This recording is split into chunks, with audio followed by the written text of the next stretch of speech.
కరీంనగర్ శివార్లలో పోలీసులు cordon search చేపట్టారు. హనుమాన్ నగర్, రెడ్డి కళాశాల, Apollo reach hospital back side ఏరియాలను దిగ్బంధించారు. పోలీస్ కమిషనర్ కమల్ హాసన్ రెడ్డి ఆధ్వర్యంలో సాగిన ఈ కార్డన్ సెర్చ్లో 200 మంది పోలీసులు పాల్గొన్నారు.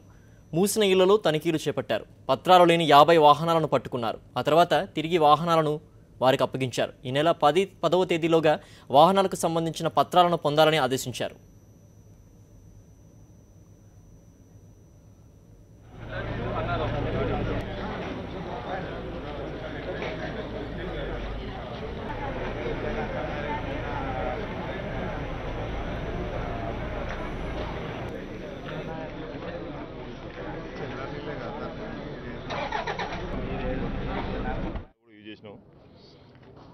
ఇందులో సస్పెక్ట్ ఒక పర్సన్ పికప్ చేయడం జరిగింది. ప్రాపర్టీ కేసుతో సస్పెక్ట్ ఎటువంటి డాక్యుమెంట్స్ లేని ప్రాపర్ డాక్యుమెంట్స్ లేని ఒక 50 వెహికల్ సీజ్ చేయడం జరిగింది. అయితే ఈ లోకల్స్ వాళ్ళందరూ కూడా రిక్వెస్ట్ చేసినారు.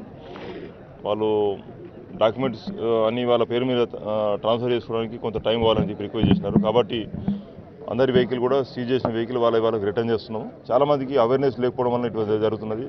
చాలా సంవత్సరాల క్రితం ఆ వెహికల్ కొన్నప్పుడు కూడా కొన్న వెహికల్ను వాళ్ళ పేరు మీద ట్రాన్స్ఫర్ చేసుకోవాలని చెప్పి తెలియకపోవడం ఒకటి, ఏదో ఒక చిన్న కాగితం తీసుకొని ఆ కాగితం పెట్టుకొని తిరుగుతూ ఉన్నారు. ఇది మెయిన్గా ప్రజలకు సెన్స్ ఆఫ్ సెక్యూరిటీ ఇవ్వడానికి